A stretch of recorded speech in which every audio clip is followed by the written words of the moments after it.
Assalamualaikum warahmatullahi wabarakatuh.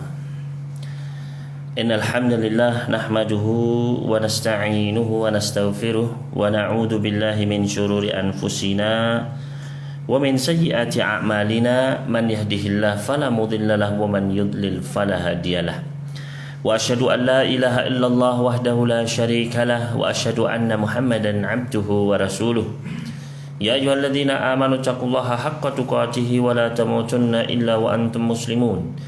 Ya ayyuhan nasu taqu rabbakumul ladzi khalaqakum min nafsin wahidah wa khalaqa minha zawjaha wa batha minhuma rijalan katsiran wa nisaa'a wattaqullaha alladzi tasaaluna bihi wal arham innallaha kana 'alaikum raqiba. Ya ayyuhalladzina amanu taqullaha wa qulu qawlan sadida yuslih lakum a'malakum wa yaghfir lakum dhunubakum wa man yuti'illaha wa rasulahu faqad faza fawzan 'azima. Amma ba'd fa inna asdaqal hadithi kitabullah wa khairal huda huda Muhammadin sallallahu alaihi wasallam wa syarrul umuri muhdatsatuha wa kullu muhdatsatin bid'ah wa kullu bid'atin dhalalah wa kullu dhalalatin finnar. Ikhwani wa akhwati fiddin, kaum muslimin muslimat rahimani wa rahimakumullah. Alhamdulillah, marilah di awal pertemuan ini senantiasa kita jangan lupa untuk memanjatkan puji syukur kita kehadirat Allah Jalla fi'ula atas nikmat demi nikmat yang demikian banyaknya, Masya Allah, anugerahkan kepada kita sekalian, di mana ya justru pada saat ini banyak di antara saudara-saudara kita yang sedang mengalami musibah, ya, baik itu karena banjir, ya, ataupun karena longsor dan lain sebagainya, ataupun karena sakit. Maka mudah-mudahan Allah Subhanahu wa taala meringankan beban mereka, dan mudah-mudahan Allah Subhanahu wa taala menjaga kaum muslimin dari segala hal-hal yang buruk. Maka ikhwani fillah wa akhwati rahimani wa rahimakumullah, insyaallah pada pagi hari ini kita akan melanjutkan masih di dalam pembahasan kitab Riyadhus Shalihin min kalami Sayyidil Mursalin, karya al-Imam Abu Zakaria Yahya ibn Sharaf an-Nawawi rahimahullahu ta'ala, yang mana kita akan masuk masih di dalam pembahasan babus sabri, bab tentang kesabaran, ya, yaitu masuk pada hadis nomor ke-46. Kita baca terlebih dahulu hadisnya, hadis nomor ke-46. Qala al-muallifu rahimahullahu ta'ala, berkata penulis kitab ini yaitu al-Imam An-Nawawi, semoga Allah merahmati beliau dan kita sekalian. Wa an Sulaiman bin Suraj radhiyallahu anhu qala kuntu jalisan ma'an nabiy sallallahu alaihi wasallam. Dari sahabat Sulaiman bin Suraj, semoga Allah meridai beliau, berkata, dulu saya sedang duduk-duduk bersama Nabi sallallahu alaihi wasallam. Warajulani yastabbani, dan saat itu ada dua orang lelaki yang saling mencela, ya, saling ribut. Wa ahaduhuma qad ihmarra wajhuh, dan salah satu di antara dua orang yang saling ribut itu adalah salah satunya memerah wajahnya. Wantafaqat audajuh, urat lehernya pun menegang. Faqala Rasulullah sallallahu alaihi wasallam, inni la a'lamu kalimatan law qalaha la dhahaba anhu ma yajid. Maka Rasul sallallahu alaihi wasallam pun ketika menyaksikan hal tersebut, beliau bersabda, sesungguhnya aku benar-benar mengetahui sebuah ucapan yang seandainya dia mengucapkannya, maka pasti akan hilang emosi kemarahan yang dia rasakan. Lau qala a'udzu billahi minasyaitonir rajim dhahaba minhu ma yajid. Seandainya saja orang itu membaca a'udzu billahi minasyaitonir rajim, aku berlindung kepada Allah dari syaitan yang terkutuk, maka pasti akan hilang kemarahan yang dia rasakan. Faqalulah, maka para sahabat pun menasihati, ya. Jadi Rasulullah SAW nggak langsung ngomong ke sahabat tersebut, tapi para sahabat yang mendengar menyampaikan ke sahabat yang sedang murka tadi. Faqalu lah inna Nabiy sallallahu alaihi wasallam qala. Para sahabat menasihati sahabat yang sedang marah tersebut. Sesungguhnya Nabi alaihi salatu wasallam tadi berkata, ta'awwad billahi minasyaitonir rajim. Berlindunglah engkau kepada Allah dari syaitan yang terkutuk. Muttafaqun alaih. Ya, hadis sahih disepakati kesahihannya oleh Al-Imam Bukhari dan Imam Muslim rahimahumullah. Maka ikhwani fillah wa akhwati fiddin rahimani wa rahimakumullah, dari hadis yang mulia ini ya kita bisa mengambil beberapa faedah, di antaranya di sini al-haditsu mustamaddun min qauli ta'ala fi surat al-A'raf. Hadis ini adalah berdasarkan firman Allah Subhanahu wa taala di surat Al-A'raf ayat 200. Ya. Yaitu Allah Subhanahu wa taala berfirman di dalam surat Al-A'raf surat ke-7 ayat ke-200, wa imma yanzaghannaka minasyaitani nazghun fasta'id billahi innahu sami'un alim. Dan jika syaitan memberikan gangguan kepadamu, ya, termasuk gangguan amarah, emosi. Apabila syaitan memberikan suatu gangguan kepada dirimu, maka berlindunglah kepada Allah. Sesungguhnya Allah Maha mendengar lagi Maha mengetahui. Maka ikhwan fillah wa fiddin rahimani wa rahimakumullah, ya, lihat bagaimana memang Al-Quran itu adalah tidak mungkin kontradiktif dengan hadis Nabi Sallallahu Alaihi Wasallam yang sahih. Ya, pasti akan sejalan, seiring. Sebenarnya dalam ayat tadi, ya, sama perintah Allah Subhanahu Wa Taala, wa imma yanzaghannaka minasyaitonir rajim fasta'id billah minasyaitonir rajim. Ya, fasta'id billah innahu sami'un alim. Kalau syaitan mengganggu, ya, maka berlindunglah kepada Allah. Begitu pula ini ditafsirkan, ya, dan memang hadis itu adalah salah satu penafsiran Al-Qur'anul Karim, bahkan penafsiran yang paling, ya, yang paling kuat, yaitu tafsirul Qur'an bis sunnah. Bagaimana Al-Qur'an, ya, firman Allah Subhanahu wa taala tadi itu ditafsirkan oleh sabda Nabi alaihi salatu wasallam tadi. Yaitu di antara gangguan syaitan adalah emosi, kemarahan. Ya, sampai mukanya memerah, sampai uratnya, lehernya itu, ya, keluar. Maka saat itu bagaimana cara berlindung darinya? Yaitu dengan berta'awudz. A'udzubillahi minasyaitonir rajim. Ya, jadi ini adalah faedah yang pertama, bahwasanya hadis tersebut adalah sesuai dengan firman Allah Subhanahu wa taala dalam surat Al-A'raf ayat ke-200. Ya, bahkan penafsiran dari ayat tersebut. Kemudian faedah selanjutnya, al-ghadabu yuthiruhu syaitan.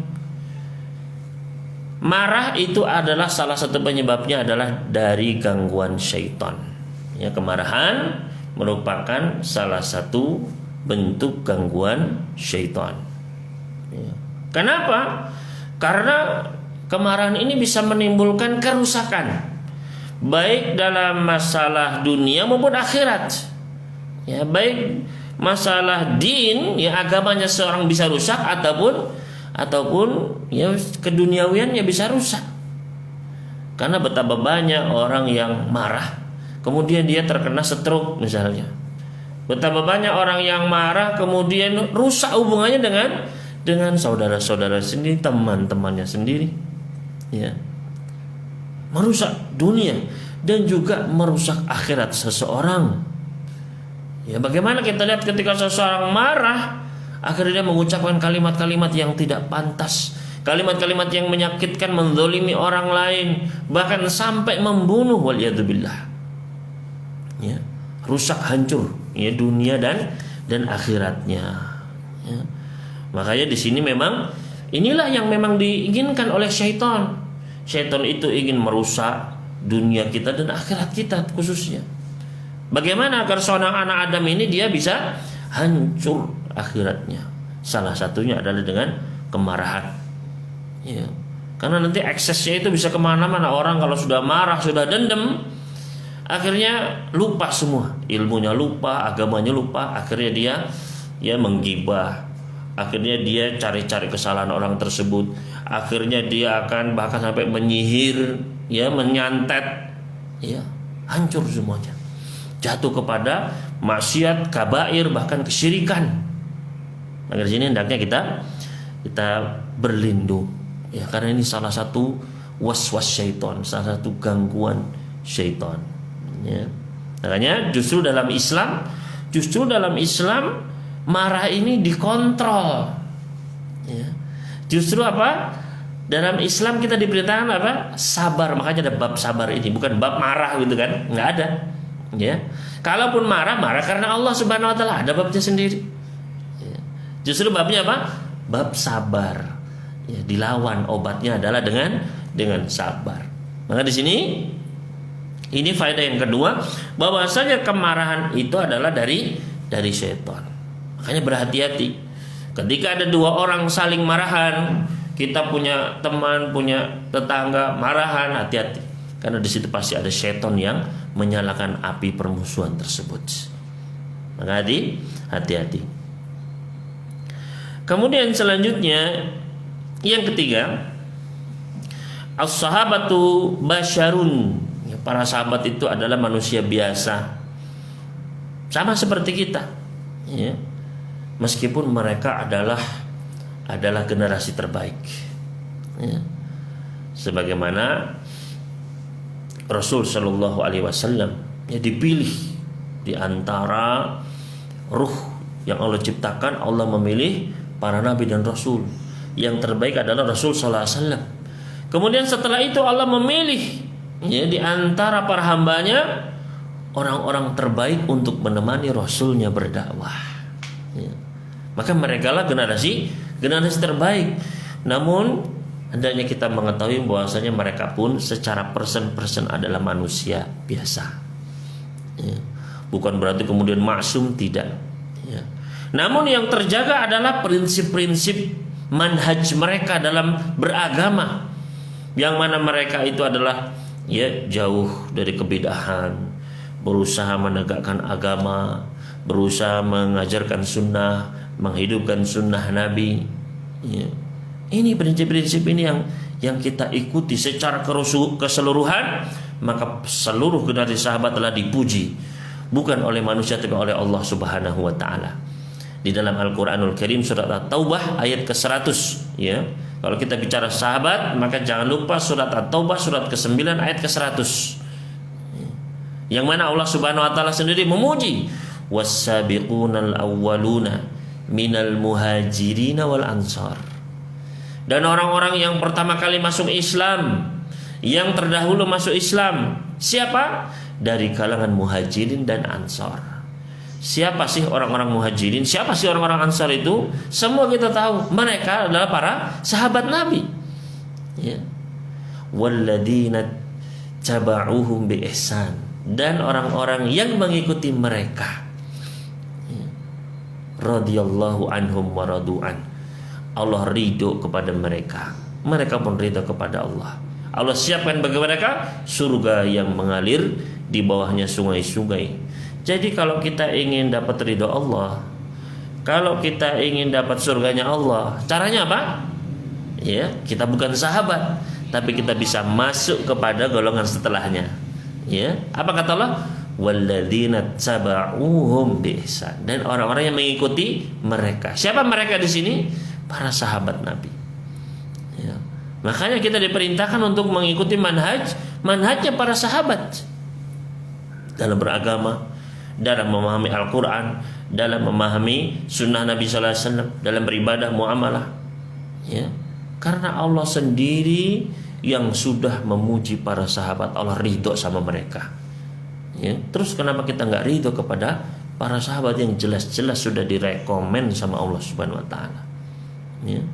Dan bahkan kita diperintahkan untuk mengikuti walladzina taba'uhum, orang yang mengikuti mereka, ya. Makanya kita berpegang teguh kepada manhajnya para sahabat, yang mereka adalah murid langsung dari Rasul Sallallahu Alaihi Wasallam, yang membawa agama, membawa sunnah dari Rasul kepada kita, ya, para sahabat Nabi, ya. Makanya semua hadis Nabi Sallallahu Alaihi Wasallam itu harus tercantum nama sahabatnya. Kalau nggak ada nama sahabatnya, maka hadis itu adalah hadis yang terputus. Ya. Nggak akan mungkin sampai kepada kita, terputus. Ya. Makanya harus ada sahabat di situ. Ya, mereka generasi terbaik. Namun para sahabat secara person mereka adalah manusia. Makanya ada di kalangan para sahabat yang berzina, ya, berzina. Kalangan para sahabat. Namun subhanallah, lihat bagaimana mereka cepat taubatnya. Ya. Seorang wanita berzina, taubat minta ampun. Ya, bertobat, ya Rasulullah, tahir nih, sucikan aku. Akhirnya dirajam, ya. Di antara para sahabat ada yang mencela. Apa kata Nabi sallallahu alaihi wasallam? Laqad tabat taubatan. Wanita ini sudah bertobat. Seandainya taubatnya itu dibagi-bagikan, maka bisa mencukupi 70 rumah dari penduduk Madinah. Bayangkan, ya. Berarti kan taubatnya sudah benar-benar pol begitu, sampai mencukupi yang untuk seluruh 70 rumah dari penduduk Madinah. Subhanallah. Ya. Jadi mereka adalah manusia, bisa keliru. Ya. Makanya di dalam hadis ini pun seorang atau dua sahabat tadi bermusuhan. Makanya kita jangan aneh ketika lihat di dalam banyak hadis, misalnya Abu Bakar ribut dengan Umar, ya. Abu Bakar ribut dengan sahabat yang lain satu dengan yang ini. Bahkan di antara sahabat berperang. Ya. Di antara sahabat berperang. Misalnya Ali bin Abi Thalib berperang melawan Zubair dan Talha. Ya.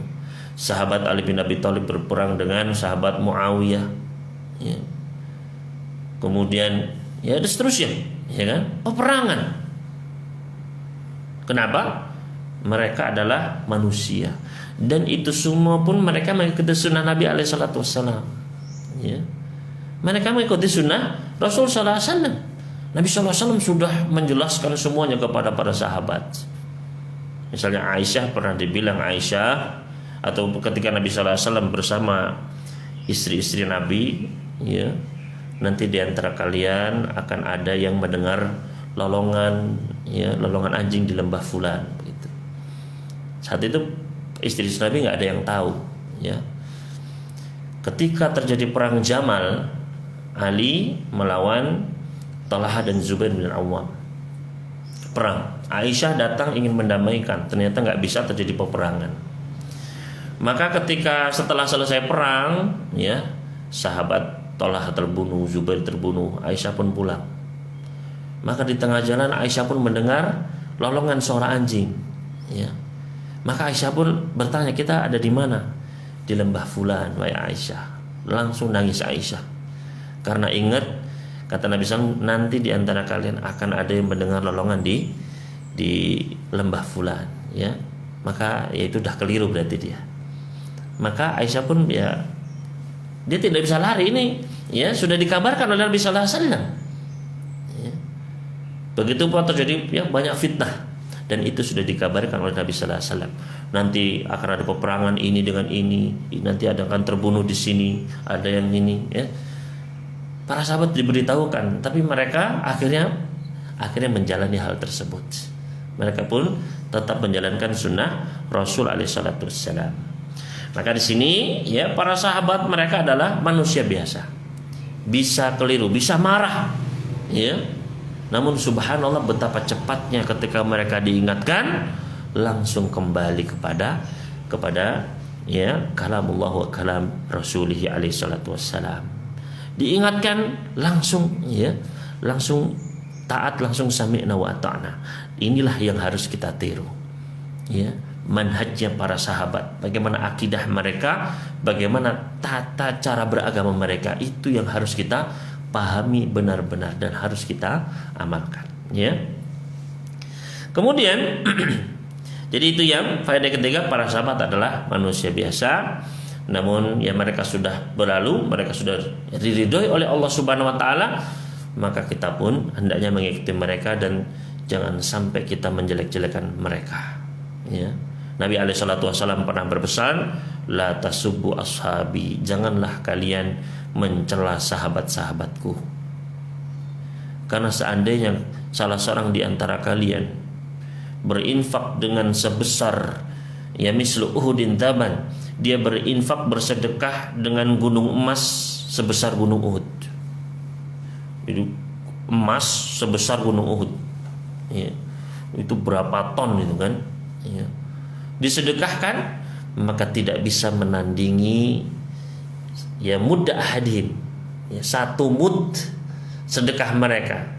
Bukan emas, mungkin gandum gitu ya, atau korma. Satu mud, satu genggam seperti wala nasi, bahkan separuhnya pun nggak bisa menandingi. Bayangkan ya.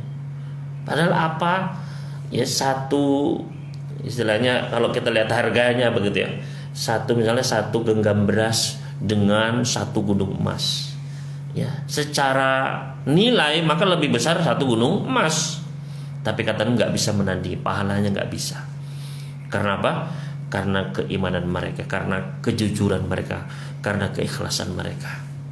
Ya, nggak bisa ditandingi. Maka di sini itu faedah yang ketiga.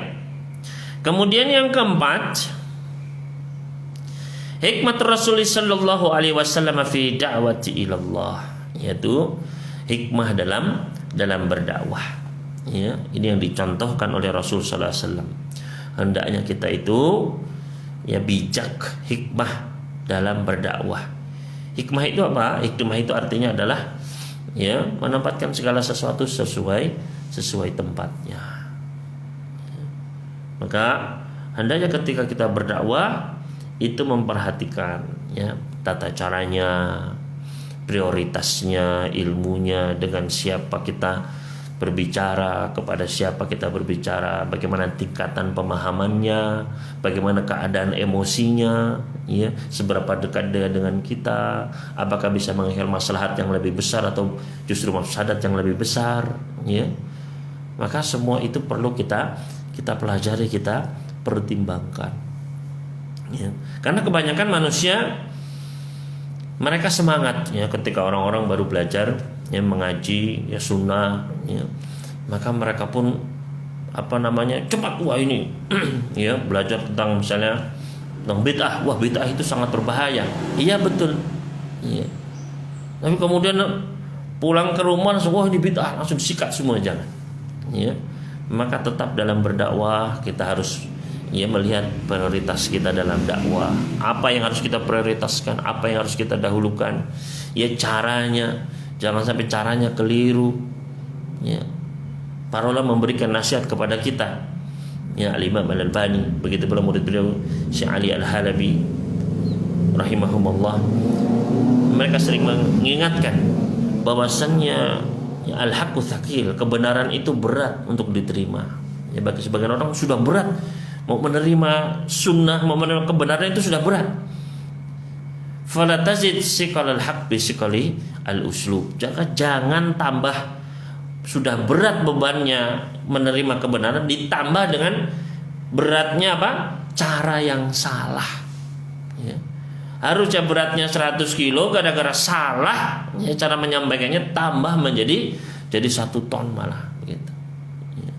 Maka ini di sini penting juga kita mempelajari fikih dakwah ya, khususnya berdakwah dalam keluarga ya. Jangan langsung ini haram, ini lihat dulu ya, kita inventarisir mana nih apa saja penyimpangan ya. Kalau banyak bid'ahnya apa saja nih yang ya perlu bisa dirubah, mana yang paling perlu dalam masalah akidah misalnya kita prioritaskan ya. Itu pun kita mulai dengan apa? Dengan muamalah dulu ya, buat mereka senang dulu dengan sunnah ya. Mereka mungkin belum tahu yang benar, sudah disalah-salahkan, ajari dulu yang benar, tunjukkan ya, buat mereka senang juga dengan ya dakwah bil hal, dengan akhlak kita. Jadi perlu hikmah dalam berdakwah sebagaimana yang ditunjukkan oleh Nabi alaihi salatu wasallam di dalam hadis ini.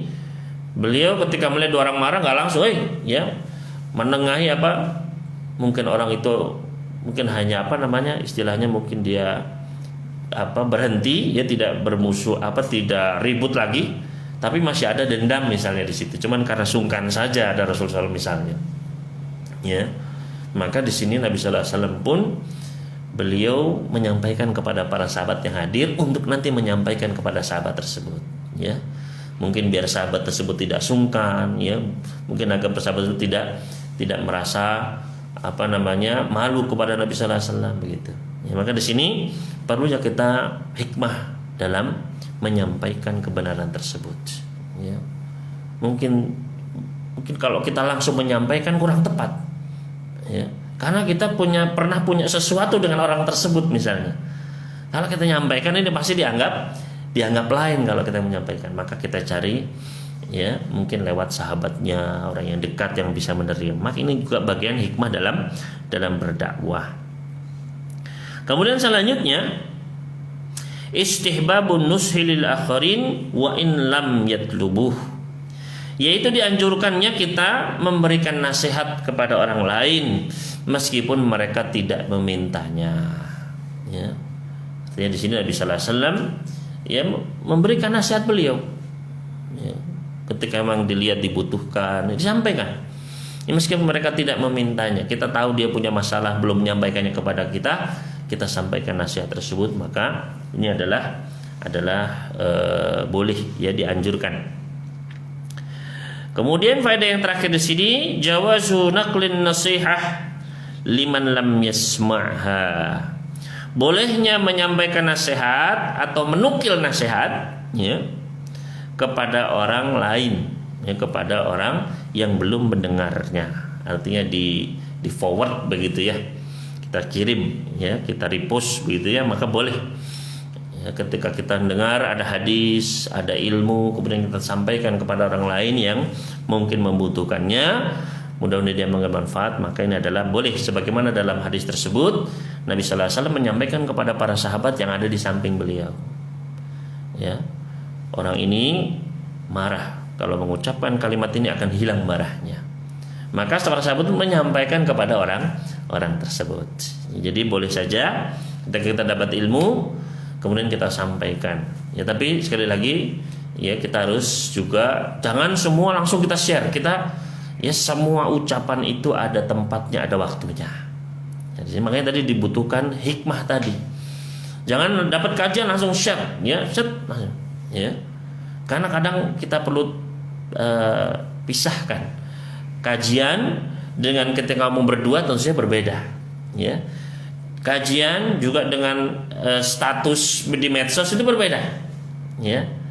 Ada tetap perlu perbedaan di situ, ya. Karena kalau kajian kita bisa menjelaskan, kita bisa ini, sedangkan status itu kan, ya, cuman itu saja, bisa kadang mungkin dipahami keliru. Maka disinilah perlunya kita juga hikmah menempatkan segala sesuatu sesuai dengan tempatnya, sesuai dengan waktunya, ya.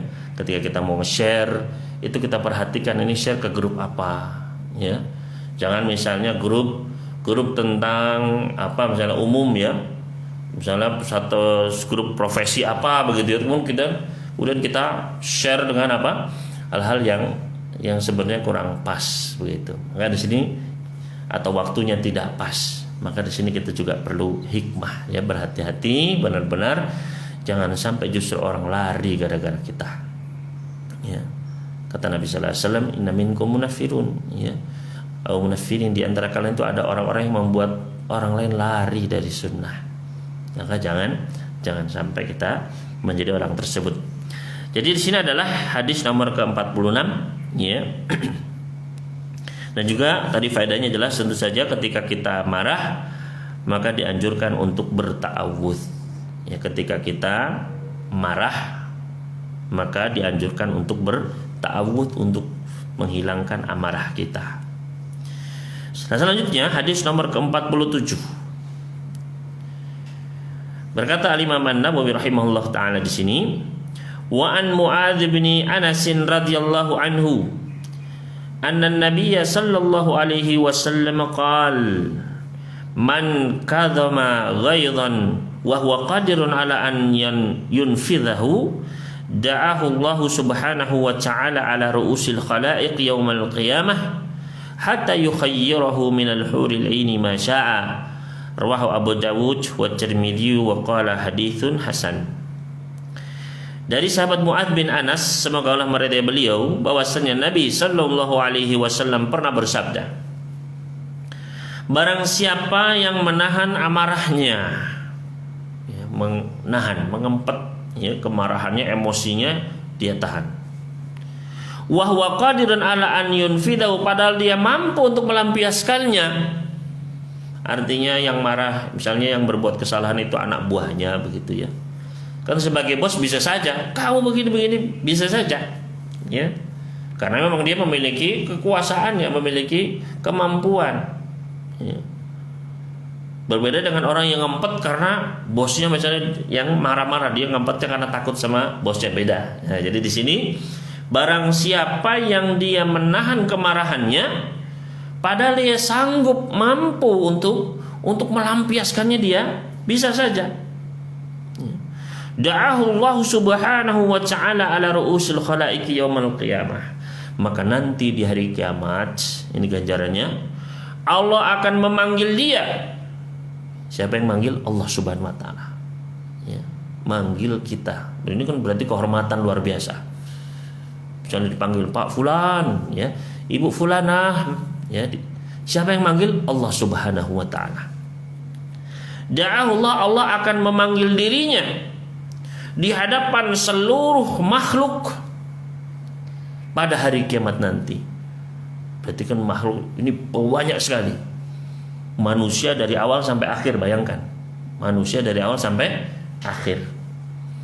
Jinnya juga dari awal sampai akhir. Jin, ya, demikian banyak hadir semua. Bahkan hewan-hewan semua pun dari awal akhir ada semua di sana. Ya, demikian luar biasa. Ya, hari yang, ya, membuat kita tercengang, ya. Allah akan memanggil di hadapan seluruh makhluk, ini belum malaikat, ya, belum para malaikat. Ya, kalau kita baca di tafsir Ibnu Katsir, ketika di hari kiamat nanti manusia dibangkitkan di padang mahsyar seluruhnya, manusia, hewan, jin, ya. Kemudian terpecahlah langit pertama, keluar seluruh malaikatnya mengelilingi para makhluk. Jumlah malaikat yang pertama ini lebih banyak daripada jumlahnya makhluk tadi semua. Pecah langit kedua, muncul, ya, keluar malaikat di langit kedua, lebih banyak jumlahnya daripada malaikat langit pertama plus manusia, dan terus sampai langit ketujuh, ya. Jadi luar biasa, ya. Maka dipanggillah, Allah memanggil dirinya, hatta yukhayyirahu minal huril ini masya'a. Kemudian Allah pun memberikan dia kesempatan untuk memilih dari bidadari mana saja yang dia inginkan, ya. Ada sini diriwayatkan oleh Imam Abu Dawud, juga At-Tirmidzi, dan Imam At-Tirmidzi mengatakan hadis ini adalah hadis yang hasan. Beberapa faedah yang bisa kita ambil dari hadis ini, yang pertama adalah al-hathu ala kadhmil ghaidh, yaitu anjuran agar kita menahan amarah, ya, anjuran agar kita menahan emosi, jangan mudah-mudah melampiaskannya dengan ucapan, ya, teriak-teriak, membentak, ya, ataupun dengan pukulan, ya, menampar, memukul, ya, ataupun dengan membanting, ya, perang begitu, ya, ataupun dengan, ya, macam-macam, ya, jangan. Hendaknya kita tahan ketika kita marah. Hal ini sebagaimana Allah Subhanahu wa taala memuji orang-orang yang suka, yang bisa menahan marahnya. Di antaranya di dalam surat Ali Imran ayat ke-134. Surat ketiga ayat 134. Allah Subhanahu wa taala memuji, wal kadhiminal ghaidha wal 'afina 'anil nas wallahu yuhibbul muhsinin. Dan orang-orang yang menahan amarah mereka dan memaafkan manusia. Allah Subhanahu wa taala mencintai orang-orang yang muhsinin, berbuat baik, ya. Mereka bisa sampai dengan menahan emosi, memaafkan, itu bisa sampai derajat ihsan, ya, muhsinin, ya, di atas Islam, iman, ihsan, ya. dan mendapatkan cinta Allah Subhanahu wa taala. Disenangi sama Allah orang yang sabar, yang nahan marah, nahan emosi, ya. Kalau marah itu diam, bertawud, rubah posisi duduk kita, gitu, ya. Bukan dengan yang dikit-dikit langsung marah, membentak, kadang ucapan-ucapan keji, begitu ya. Ini dijauhi, ya. Karena takutnya apa? Ya, takutnya sebaliknya Allah mencintai orang-orang yang menahan amarah. Jangan-jangan ya ditakutkan Allah benci kepada orang-orang yang mudah marah. Nah, kita nggak pengen kan dibenci sama Allah Subhanahu wa taala. Ya, maka harus benar-benar kita memanage emosi kita, ya. Begitu pula Nabi Shallallahu alaihi wasallam pernah bersabda di dalam hadis riwayat Ibnu Majah, "Ma min jur'atin a'zamu ajran 'indallah."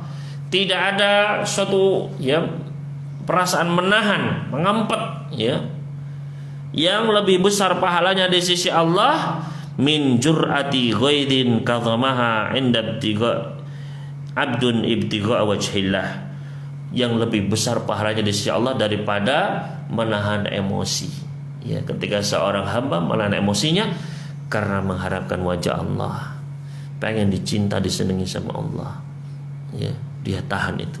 Makanya ketika kita marah, ingat Allah, ingat pahala, ya. Ingat kita ingin masuk surga, ingat wajah Allah, ya, itu akan mudah-mudahan bisa meredam, ya, karena pahalanya pun ya, besar sekali. Di antara banyak kita harus keempat itu ya, yang paling besar pahalanya kata Allah adalah mengempet emosi kemarahan kita, ya. Dari sini benar-benar adalah sebuah anjuran, ya, yang hendaknya kita benar-benar perhatikan. Apalagi orang-orang itu kan beda-beda satu dengan lain. Ada orang yang emosinya itu memang orangnya kalem gitu, mau dipentung juga tetap aja diem, kalem gitu ya. Tapi ada juga orang yang ya disuntik sedikit itu langsung istilahnya di sini murub begitu ya, langsung marah-marah ada, ya.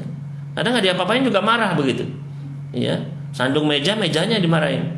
Ya, ini maka orang seperti ini benar-benar dia harus banyak-banyak mengingat ilmu ini, ya.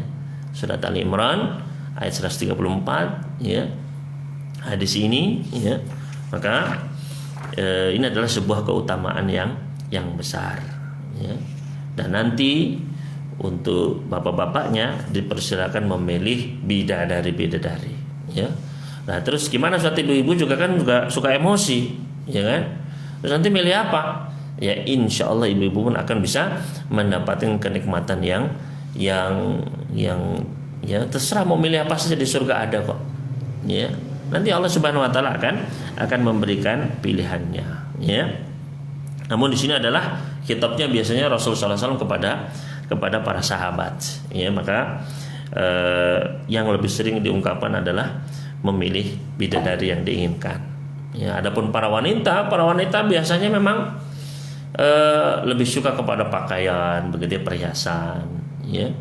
Karena seorang wanita nanti dia akan memiliki suami di surga, misalnya suami istri masuk surga.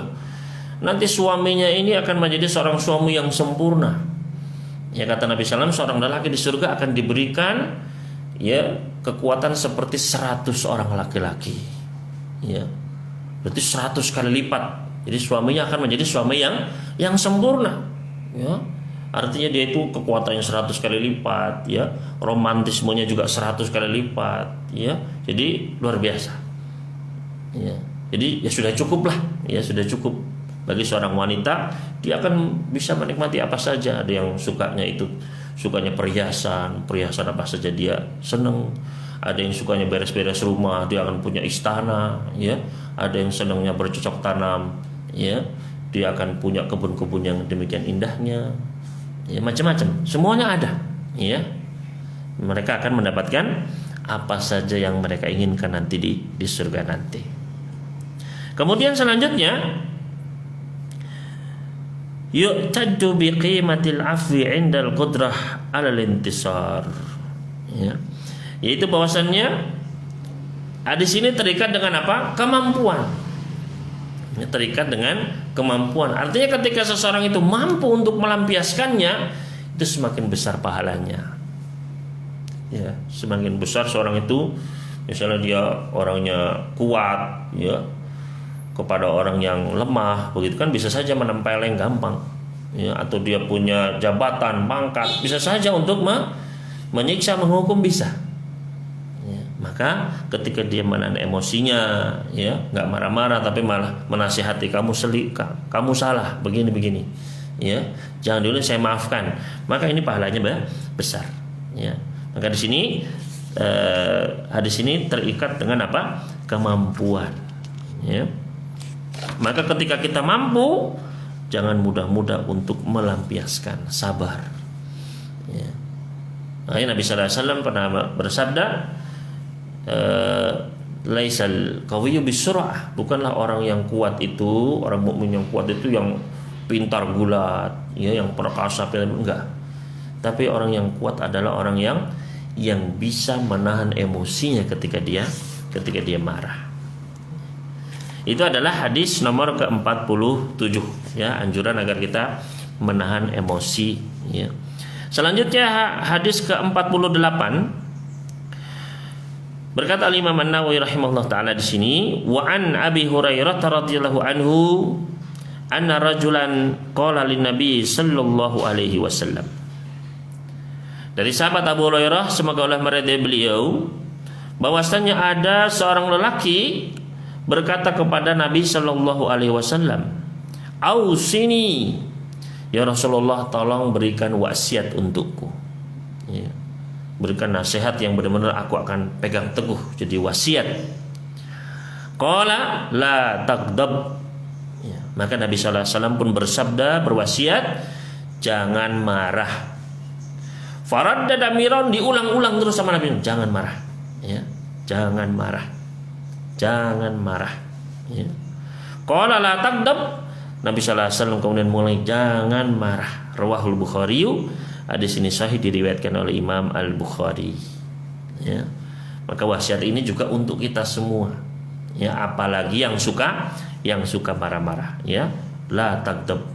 Karena Nabi sallallahu alaihi wasallam kadang diminta oleh para sahabat, ya, ada yang minta wasiat, maka wasiatnya kamu sholat, ya, kamu puasa, ya, kamu sholat witir sebelum tidur, macam-macam, ya, wasiatnya macam-macam. Nah, sahabat ini minta, maka wasiatnya apa? Jangan marah. Ya, mungkin sahabat ini, ya, mungkin tadi seperti orang itu macam-macam, ya, level emosinya macam-macam. Mungkin sahabat ini yang gampang marah, maka wasiat yang paling tepat adalah ini, jangan marah, ya.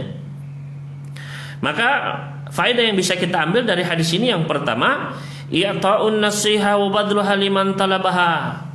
Hendaknya kita memberikan nasihat kepada orang yang memintanya. Hendaknya kita memberikan nasihat kepada orang yang memintanya. Bahkan di antara para ulama menjelaskan ini adalah sebuah kewajiban. Ya, kewajiban ketika ada orang minta sama kita nasihat, harus kita kasihkan semampu kita, ya. Karena Nabi sallallahu alaihi wasallam pernah bersabda, hakul muslimi ala muslimi sit, haknya seorang muslim atau muslim yang lainnya itu ada 6, ya. Di antaranya adalah wa idzastansahaka fansahlahu, kalau dia minta nasihat kepadamu, maka nasihati dia. Jadi itu hak seorang muslim, ketika ada yang minta sama kita, harus kita berikan nasihat tersebut, ya. Jadi itu yang pertama. Selanjutnya yang kedua, fitakririn nasiha manfaatun lil mansuh, ya. Yaitu hendaknya kita mengulang-ulang nasihat. Terkadang itu gak cukup satu kali, perlu diulang-ulang. Seperti dalam kasus sahabat ini, Nabi sallallahu alaihi wasallam faradda miraran, beliau ulang-ulang, la taktub, jangan marah, ya. Jadi kalau kita lihat memang orang ini dia minta nasihat dan kita tahu ini, wah, ini penyakitnya gampang marah nih, maka kita ulang-ulang, mas, ya, jangan marah, mas, ingat ya, jangan marah, gitu, ya. Jadi ini untuk semakin menancap, semakin bermanfaat bagi orang yang kita beri nasihat, ya. Jadi perlu untuk kita ulang-ulang. Selanjutnya yang ketiga, a'dhamu mafsadatin al-ghadab wa ma yanshau anhu wa annahu la ya'ti bi khairin, yaitu besarnya bahaya marah, ya. Besarnya bahaya marah dan kerusakan yang bisa ditimbulkannya. Makanya sampai Nabi sallallahu alaihi wasallam ngulang-ngulang, jangan marah, jangan marah, karena kemarahan itu mafsadatnya besar banget. Ya tadi bisa putus hubungan, ya, cekcok, marah, akhirnya pecah hubungannya, permusuhan, dendam, ya. Bahkan sampai apa? Ya mendolimi, ya. Tadi misalnya menggibah, ya, mencari-cari kesalahan orang tersebut, bahkan sampai tadi menyantet, menyihir dan membunuh. Ya. Itu karena apa? Karena marah, karena dendam, ya. Maka hendaknya seorang mukmin justru dia berusaha memaafkan saudaranya, ya, dan menghapus rasa dendam, rasa marah tersebut. Kemudian selanjutnya, dzammul ghadabi wal bu'du an asbabihi, hendaknya kita menjauhi segala penyebab kemarahan, ya, apa-apa yang bisa memancing, ya, kemarahan tersebut. Ya memang terkadang seseorang ya sulit, misalnya kita di jalan biasanya, ya, jalan senggol langsung wah begitu, ya. Maka terkadang ya itulah ujian. Makanya kesabaran itu adalah semenjak pertama kali kita, ya, disenggol tersebut langsung harus bersabar, ya. Maka hendaknya kita, ya, menjauhi perkara-perkara yang bisa menyebabkan kita kehilangan kontrol, ya. Harus kita jauhi benar-benar, karena sekali lagi kemarahan itu tidak mendatangkan kecuali keburukan, ya. Makanya benar-benar ditahan. Selanjutnya, al-ghadabul madhmum kana fi umuri dunya, bahwasanya marah yang dimaksud dalam hadis ini adalah marah yang tercela, yaitu dalam perkara-perkara dunia, dalam perkara-perkara dosa dan permusuhan, ya. Maka ini yang dimaksud dalam hadis tersebut. Adapun kemarahan karena Allah Subhanahu wa taala, ya, maka hal tersebut justru adalah ikatan keimanan yang harus kita hidupkan dalam iman kita, ya. Karena Nabi sallallahu alaihi wasallam pernah bersabda, "Authaqu ural iman al-hubbu fillah wal bughdu fillah." Ya. Di antara tali keimanan yang paling kuat adalah cinta karena Allah dan marah pun karena Allah. Ya. Maka kalau marahnya itu karena Allah Subhanahu wa taala, maka hal tersebut tidak mengapa. Sebagaimana Nabi sallallahu alaihi wasallam, beliau nggak pernah, ya, marah, dendam karena pribadi beliau. Beliau diejek, beliau dilempar, beliau ya, memaafkan, ya. Tapi kalau ada syariat Allah yang dihinakan, maka beliau pun marah, ya. Ketika ada hak Allah Subhanahu wa taala yang dilalaikan, maka Nabi sallallahu alaihi wasallam pun marah, ya. Maka di sini marah yang tercela adalah marah yang, ya, bersifat dunia saja, bersifat yang membawa kepada dosa dan permusuhan. Adapun apabila marah tersebut karena Allah, maka itu justru adalah marah yang terpuji. Kemudian faedah selanjutnya, wa kana Nabi sallallahu alaihi wasallam ya'muru man ghadiba bi ta'ati asbabin tadfa'u anhul ghadab. Nabi sallallahu alaihi wasallam memerintahkan kita untuk meredam kemarahan dan melakukan sebab-sebabnya. Artinya beberapa hal yang bisa menghilangkan marah tersebut. Ya, di antaranya tadi yang pertama adalah beristiadzah, ya, a'udzubillahi minasyaitonirrajim. Sebagaimana dalam hadis nomor 47 tadi, ya. Kemudian yang kedua adalah dengan diam. Ya, ketika marah maka hendaknya kita diam. Sebagaimana Nabi sallallahu alaihi wasallam pernah bersabda, "Idza ghadiba ahadukum falyaskut." Apabila kalian marah maka diamlah. Karena kalau sudah ngomong, nah itu bisa cekcok, ya. Kadang omongannya namanya orang emosi, ya. Maka biasanya omongannya menyakitkan, ya. Omongannya tidak terkontrol, ya. maka banyak mafsadatnya dan biasanya menyebabkan kepada penyesalan. Misalnya suami istri marah, akhirnya apa? Cerai, begitu. Setelah dipikir nyesel dia, gitu, ya kan? Atau menempeleng, ya kan? Akhirnya menyesal. Ya, ini hendaknya kita jauhi. Jadi tadi yang pertama beristiadah, yang kedua adalah diam, kemudian yang ketiga adalah yaitu merubah posisi tubuh, ya, merubah posisi tubuh. Nabi Shallallahu Alaihi Wasallam pernah bersabda, "Idza ghadiba ahadukum wa huwa qa'imun falyajlis." Apabila kalian marah sedangkan dalam dia kondisi berdiri, maka duduklah. Fa in dhahaba anul ghadabu wa illa falyattaji'. Kalau hilang maka alhamdulillah, kalau belum hilang marahnya maka hendaklah dia berbaring. Ya. Jadi kalau kita sedang berdiri, emosi umum langsung duduk. Duduk juga masih marah, maka segera berbaring. Ya. Hanya pernah dia di antara para sahabat di pasar tiba-tiba berbaring. Bingung para orang-orang melihat, ini ada apa di pasar kok langsung tiduran. Ternyata sedang emosi. Ya, kemudian disampaikan dalilnya. Ya, bahwasanya Nabi Sallallahu Alaihi Wasallam ketika kita marah memerintahkan untuk ya berbaring. Jadi itu adalah di antara beberapa sebab, ya, beberapa hal yang bisa menghilangkan emosi ketika sedang marah. Ya.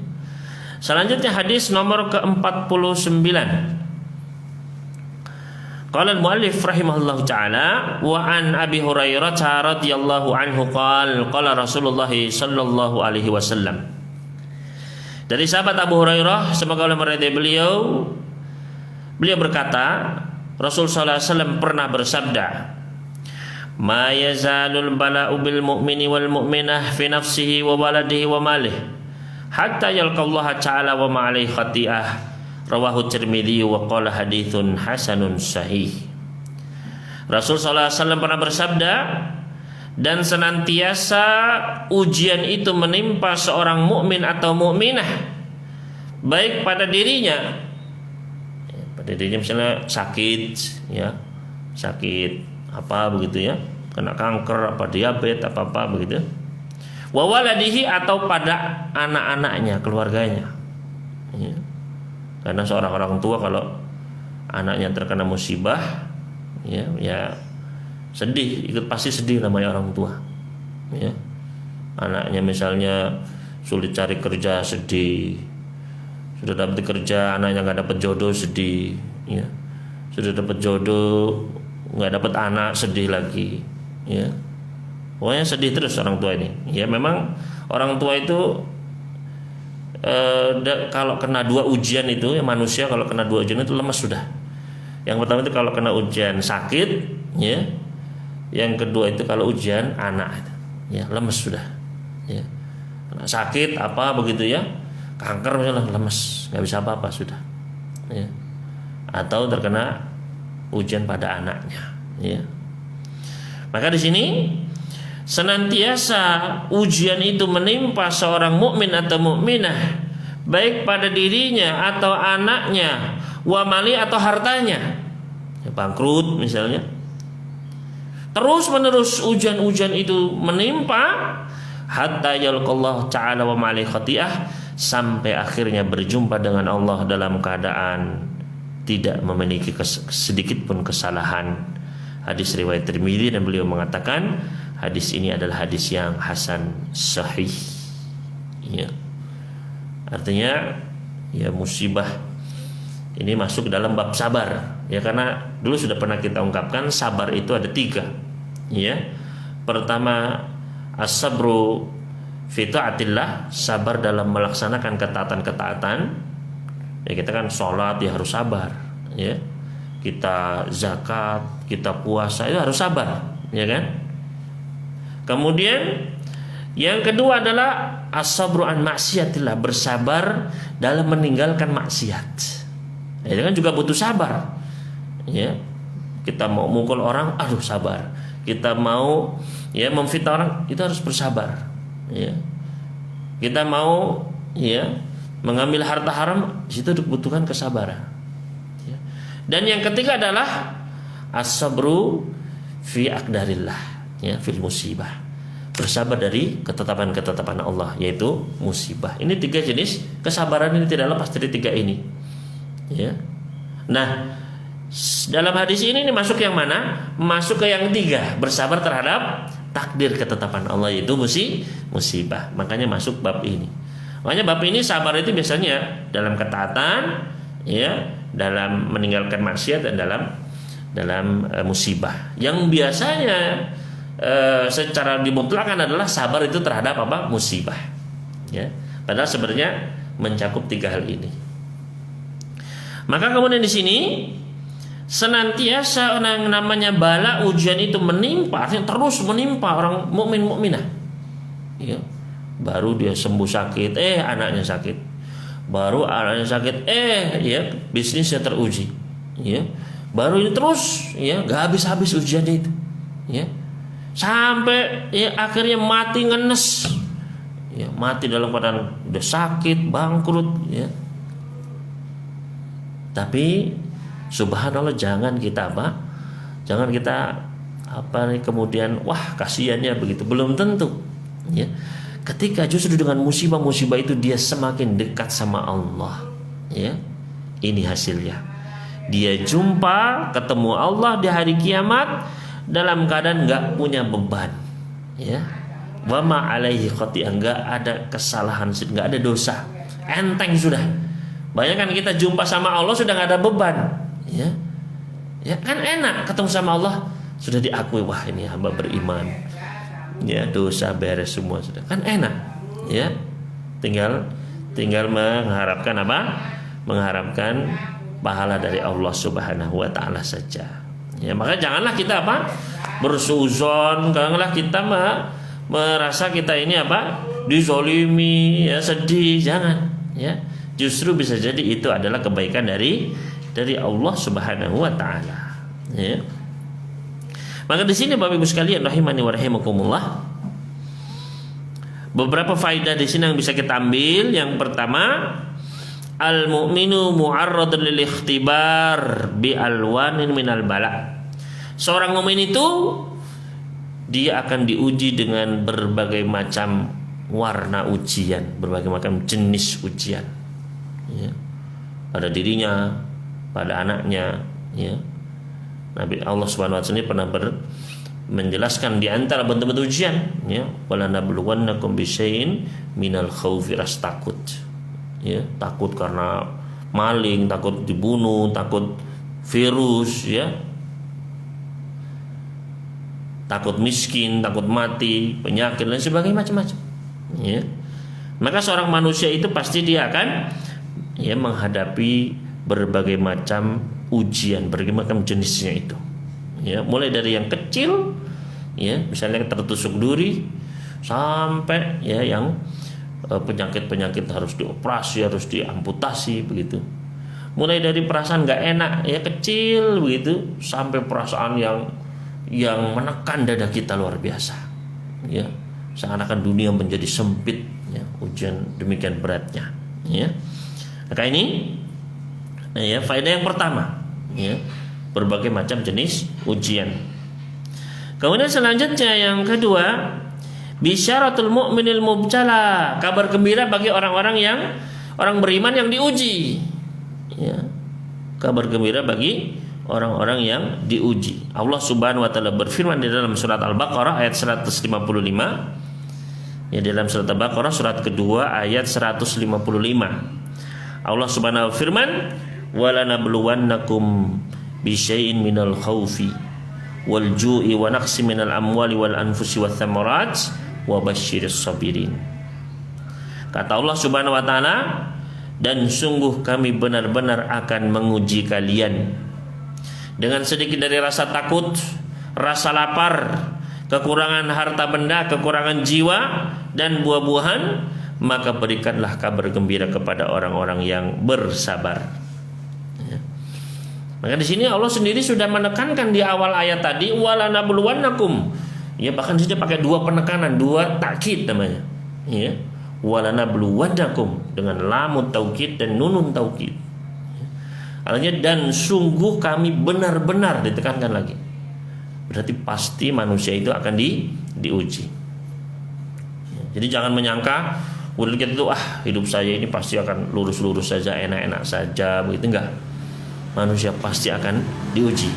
Ahasiban nasu ayyutraku ayyaqulu amanna wa hum la yuftanun? Apakah manusia menyangka mereka akan dibiarkan begitu saja sama Allah setelah mengucapkan saya beriman, ya sudah asyhadu alla ilaha illallah, ya. Kemudian ditinggalkan begitu saja, mereka enggak akan diuji? Ya. Akan diuji semuanya. Ya, sebagaimana umat-umat terdahulu sebelum kita juga diuji. Ya. Maka di sini, ya. Kemudian Allah menyebutkan beberapa bentuk ujian, rasa takut, rasa lapar, kekurangan harta benda, ya, kemiskinan, kekurangan jiwa, kematian, kekurangan buah-buahan, ya. Dan Allah menutup dengan wabashshir sabirin. Artinya bagaimana sikap kita, bagaimana sikap seorang mukmin ketika diuji, ya, Allah memberikan petunjuknya yaitu dengan apa? Bersabar, ya. Nah, yang jadi pertanyaan, Allah mulai dengan ujian, ditutup dengan sabar. Tapi kalau di situ diselipkan wabashir, kabar gembira, ya. Apa hubungannya ujian, sabar sama kabar gembira? Ya. Maka kata para ulama, ketika seorang mukmin itu dia diuji, sikapnya itu benar bersabar, pasti akan ada kabar gembira setelahnya. Ya. Kita sekarang diuji macam-macam, ya, dengan corona, dengan kesulitan ini itu, ya. Kalau kita bersabar, benar sikap kita, pasti akan ada kabar gembira setelahnya, ya. Di antaranya tadi adalah diampuni dosa-dosanya tadi. Ya, banyak hikmah di balik musibah itu. Ya, makanya janganlah kita kecewa, janganlah kita kemudian putus asa, merasa tidak adil dan sebagainya, jangan. Ya, karena justru tanda Allah sayang sama hamba itu adalah dengan ujian. Ya. Nabi sallallahu alaihi wasallam pernah menyebutkan 4 tanda Allah sayang sama hamba. Tanda yang pertama adalah bertambah ilmu agamanya. Ya. Man yuridillahu bi khairan yufaqihu fiddin. Barang siapa yang Allah ingin kebaikan pada diri orang tersebut, Allah akan pahamkan dia terhadap agama ini, ditambah ilmu agamanya, ya. Kemudian tanda yang kedua adalah bertambah istiqomah amalnya, ya.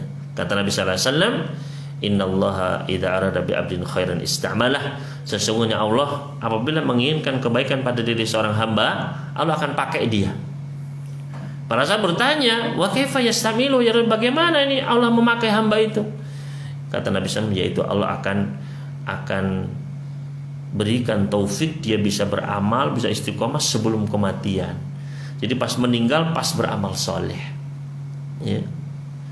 Kemudian tanda yang ketiga adalah bertambah lembut akhlaknya, ya. Kata Nabi sallallahu alaihi wasallam, idza arada Allah bi mujtama'in khairan adkhala alaihim rifq. Apabila Allah ingin menginginkan kebaikan pada suatu masyarakat dan satu keluarga, maka Allah akan masukkan kepada diri mereka kelemah lembutan, ya. Nah, ini urutannya nih. Jadi tambah ilmunya, orang mulai ngaji, belajar, ya. Kemudian dia amalkan, mengistiqomah, mengamalkan kewajiban-kewajiban, tambah ibadah pada sunnah, ya. Maka seharusnya apa? Semakin baik pula akhlaknya, ya. Kalau dia sudah ngaji, tambah amalannya, tapi masih kasar, masih suka bermusuhan, maka di sini berarti perlu dicek kembali, ya. Harusnya tambah ilmu agamanya, tambah istiqomah amalnya, tambah baik akhlaknya, dan yang terakhir apa? Ya, justru adalah datangnya musibah, ya. Kata Nabi sallallahu alaihi wasallam, innallaha idza ahabba qauman ibtalahum. Sesungguhnya Allah itu kalau mencintai suatu kaum, Allah akan uji mereka, ya. Dalam riwayat lain, jika Allah menginginkan kebaikan pada seorang hamba, yusib ini Allah kasih dia musibah, ya. Makanya jangan aneh, orang Ustaz saya sudah ngaji, saya sudah amal ibadah, sudah ini sudah baik, kok rezeki saya kok tambah seret Ustaz ya, kok semakin ruwet saja, ya. Maka alhamdulillah itu sudah di jalan yang benar berarti, ya. Karena memang salah satunya tanda kebaikan dari Allah adalah justru datangnya ujian, ya, yang menjadikan kita harus bersabar.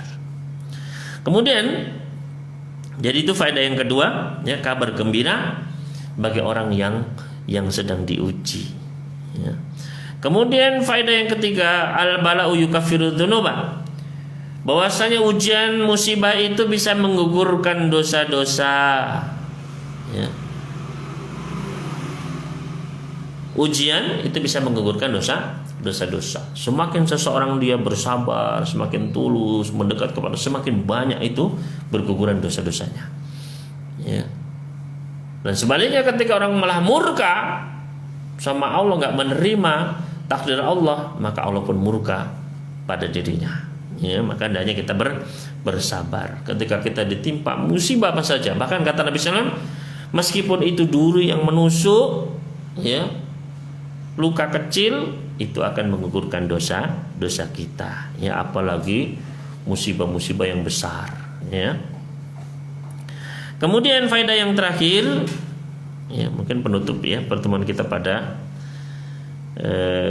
pagi hari ini, yaitu adalah min rahmatillahi bi ibadihil mu'minin an yukaffira anhu dzunubahum fi dunyahum bi awaridi dunya wa afatiha, yaitu kasih sayang Allah kepada para hamba, ya, kasih sayang Allah kepada para hambanya yang beriman, yaitu ketika mereka ditimpa musibah, hal-hal yang tidak mengenakan baik fisik maupun hati mereka, maka itu adalah pengurang dosa-dosa mereka, ya. Makanya terkadang Allah Subhanahu wa taala sudah menetapkan untuk seorang hamba itu tempat yang tinggi di surga, tapi amalannya itu kurang, ya. Bapak fulan atau ibu fulana tempatnya di surga tinggi, dekat bersama para nabi, ya, tapi amalannya itu biasa saja, ya. Maka apa yang terjadi? Allah timpakan musibah kepada dirinya, dijadikan dia sabar sampai derajatnya itu naik sampai ke tempat tersebut, ya. Maka sekali lagi janganlah kita ditimpa musibah kemudian merasa Allah nggak sayang sama saya, ya, jangan. Kebanyakan manusia seperti itu, ya. Fa'amal insanu idza mabtalahu rabbuhu fa'akramahu wa na'amahu fayaqulu rabbi akraman. Kebanyakan manusia itu umumnya manusia, ya, termasuk kita juga kan manusia, ya. Fa'amal, adapun manusia kata Allah Subhanahu wa taala, ya, di sini alif lam masuk ke dalam isim jins yufidul semua kita juga termasuk. Adapun manusia pada umumnya, apabila Allah menguji dia, fa'akramahu, dikasih kemuliaan, dikasih kedudukan, begitu, ya. Wa na'amahu, dikasih kenikmatan-kenikmatan, harta dan lain sebagainya. Maka dia pun mengatakan, Rabbi akraman, Allah sayang sama saya nih, ya.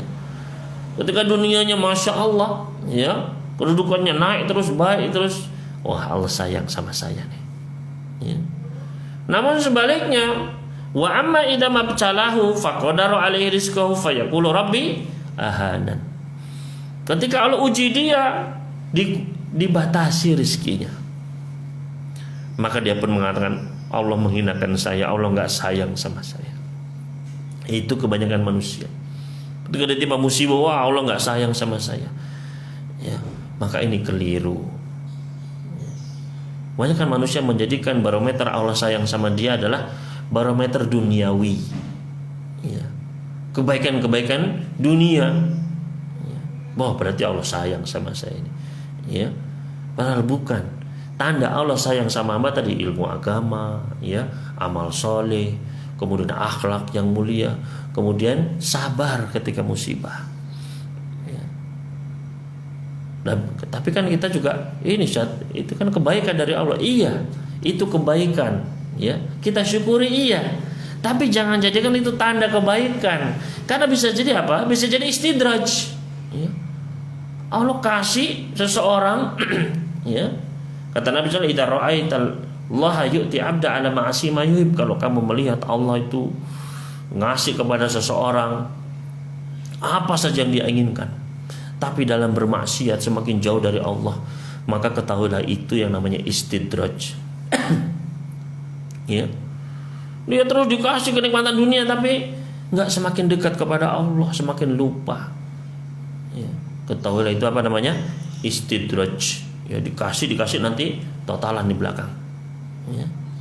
Maka ini hati-hati. Ya. Jadi jangan jadikan kebaikan-kebaikan dunia itu sebagai barometer Allah sayang sama kita, enggak. Ya.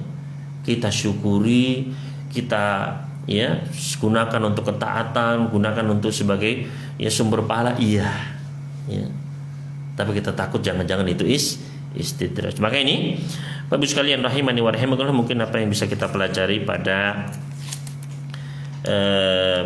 pagi hari ini menjelang siang, dan mudah-mudahan Allah Subhanahu wa taala memberikan taufiknya. Semoga kita bisa mengamalkan apa yang kita pelajari ini, ya. Karena sabar mungkin cuma 5 huruf, ya. Teorinya gampang, yang susah apa? Prakteknya, ya. Coba kita baru pulang kajian, kemudian disenggol, langsung lupa ilmunya. Yang ada apa? Marah-marah, ya. Sampai rumah, misalnya rumah berantakan, ya prakteknya apa? Marah-marah, susah, ya. Maka Bapak Ibu sekalian rahimani wa rahimakumullah, ya kita memohon kepada Allah Subhanahu wa taala, zat yang bisa membolak-balikan hati kita. Mudah-mudahan Allah menetapkan hati kita di atas ilmu, di atas sunnah, di atas amal soleh, bisa mengamalkan apa yang kita pelajari pada siang hari ini, memberikan kepada kita kesabaran untuk menghadapi segala ujian, baik dalam melaksanakan ketaatan, meninggalkan kemaksiatan, atau menerima takdir Allah, sabar dalam musibah demi musibah yang menimpa kita. Dan mudah-mudahan Allah Subhanahu wa taala memberikan kesabaran pula kepada saudara-saudara kita yang mungkin sedang diuji dengan ujian yang berat, ujian penyakit atau ujian kesulitan pangan, papan dan lain sebagainya karena musibah-musibah yang melanda. Mudah-mudahan Allah memberikan kebaikan-kebaikan, pengampunan dosa, memberikan kemudahan bagi mereka untuk bisa menghadapi musibah tersebut. Dan mari kita membantu saudara-saudara kita, saling tolong menolong sesama muslim, sesama mukmin untuk saudara-saudara kita yang sedang ditimpa musibah. Mudah-mudahan bantuan kita yang sedikit itu bisa bermanfaat dan bisa menjadi tambahan pemberat mizan kita di akhirat kelak. Allahumma amin. Dan juga sebagaimana Allah mengumpulkan kita pada siang hari ini di majelis ini, mudah-mudahan Allah nanti mengumpulkan kita pula di surganya kelak bersama orang-orang yang kita cintai. Allahumma amin. Aku qouli hada wa astaghfirullahi wa lakum. Subhanakallahumma wa bihamdika asyhadu an la ilaha illa anta astaghfiruka wa atubu ilaik. Wassalamualaikum warahmatullahi wabarakatuh.